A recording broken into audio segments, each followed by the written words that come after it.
Yes, you read that thumbnail. You read that title correctly. Rob Lucci is by far, in my opinion, the worst One Piece antagonist that we have.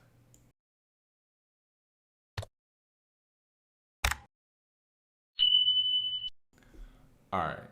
To be a little more specific, when I refer to the worst antagonist that we have, I'm only talking about like the main ones of main, like impactful arcs. I'm not going to be talking about Buggy, Captain Kuro, Don Krieg, characters like that. I'm gonna mainly be comparing them to people like Arlong, Crocodile, Enel, Dofi, Moria. Moria would be the closest one I'd say if you were to take it in a vacuum of like as of like you're judging him just off Thriller Bark alone without knowing any of the information that we know about him now.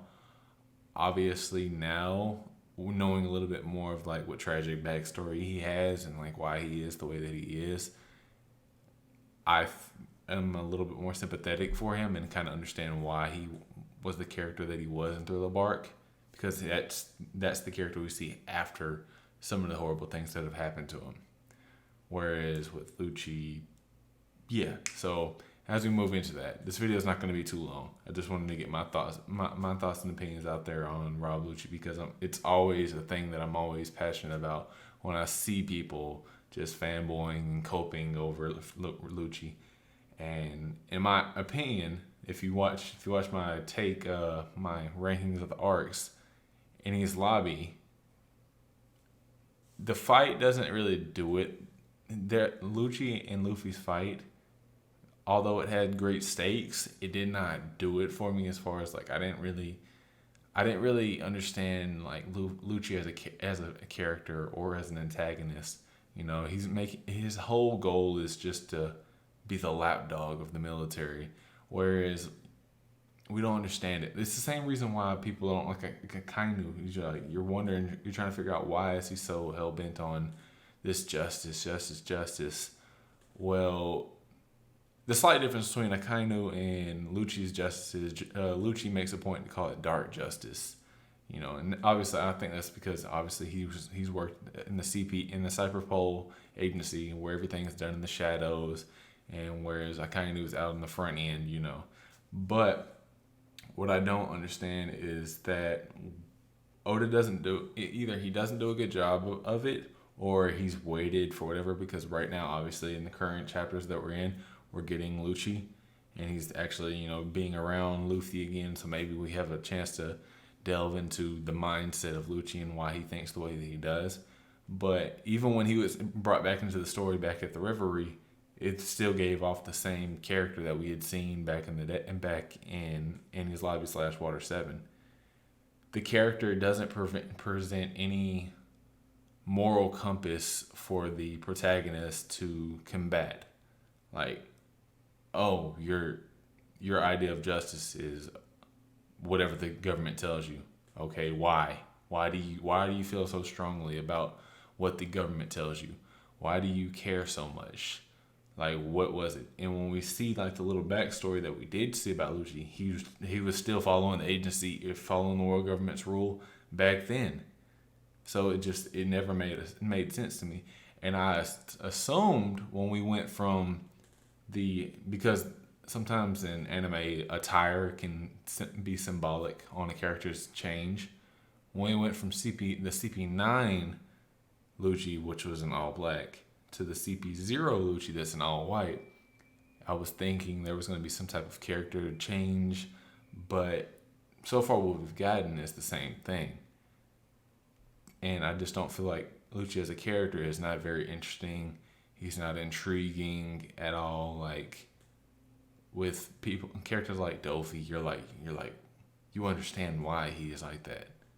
With even people like Arlong,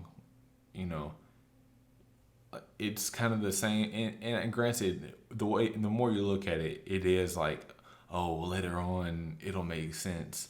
Arlong didn't make sense at the time until you've seen the Fishman Island stuff. That's a long gap, and this is a long gap too for the Lucci.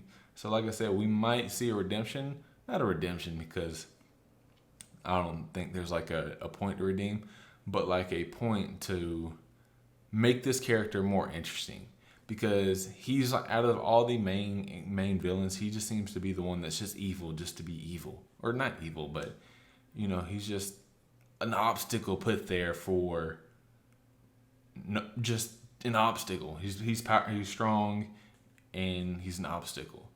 And I won't get into the conversations of the power scaling of where he is right now. Obviously, with the Luffy and Lucci fight, well, not I wouldn't call it a fight, the clash that they had, and Luffy went Gear 5. Short opinion on it. Don't think Luffy needed a Gear 5. I think he was just humoring Lucci because Lucci was awakened and whatnot. But and also Luffy's also probably like getting used to the Gear 5 thing as well. And Oda's probably just likes drawing it because it's goofy and entertaining. But nevertheless, the character, I just feel, needs a lot more for me to actually understand and like and appreciate this character. Whereas like with other villains, I can understand and I can kind of not get behind, but I just feel there's something there. And this might be my opinion, might be totally wrong. If you guys would just go ahead and let me know in the comments, if you took a different interpretation of Lucci's character, or maybe you're seeing something in Lucci's character that interests you that I'm not picking up on, because I could easily miss things. There's sometimes where like I can watch and read something multiple times and not pick up on it, and then I hear somebody else side of their interpretation. I'm like, oh wow, I didn't even think about that, So I just think that Lucci needs a lot more for me to be like caring so much about him, because him just being a lapdog of the government isn't intriguing to me. It's not. I mean, I'm not interested to see the adventures, and it's just not like. And he doesn't show like an overwhelming care for his subordinates either. So that's another thing where it doesn't seem like he cares. Like, there's nothing redeemable for me to latch on to. But nevertheless, I said this video wasn't going to be too long. I just want to get my thoughts and opinions out there on Lucci, seeing as he is potentially, no spoilers intended, but might be prevalent in the next couple of chapters in this Egghead arc that we're in right now. So, if you guys like this video, please smash that subscribe button and hit this like. It helps a lot. And let me know in the comments, because I like conversing and trying to figure out like where other people's mindsets might be, because obviously I'm not all knowing. My opinions aren't fact. So nevertheless, all right, y'all, peace.